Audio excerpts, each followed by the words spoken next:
जय जगन्नाथ सांग मैंने मुझे रानी आपण को वेलकम करुच्ची मोर फास्ट ब्लॉग को।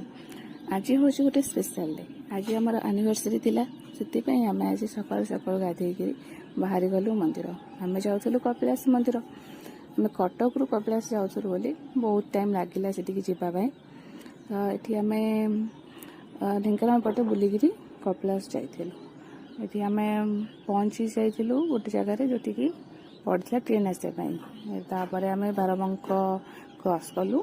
बारबंक बहुत सुंदर था देखापी टी कि सावधान रे क्रॉस करने को पड़ो कि बहुत सुंदर था जगह देखापी।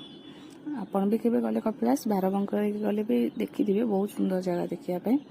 तापर आम जाकि पहुँची जाइलु मंदिर रे। मंदिर ये आम ब्लॉग करने चाहूँ बट सेमती हस मजाक चलती। तापर मंदिर दर्शन करने आम पलैलु। मंदिर दर्शन सारिकी आम बेढ़ा परिक्रमा करूँ। बेढ़ा बहुत सारा सीढ़ी अच्छी तो आम उठी उठिकी आमको बहुत काटुला तथापि आम चेष्टा करके उठिकी बुलूँ चारि जाक। तापर से बहुत सारा मांकड़ थे। ये गोटे मांकड़ सी नड़िया खाऊला सी भाई मत नहीं तो नड़िया बोली सी डरिकी लुचेई दूसरा।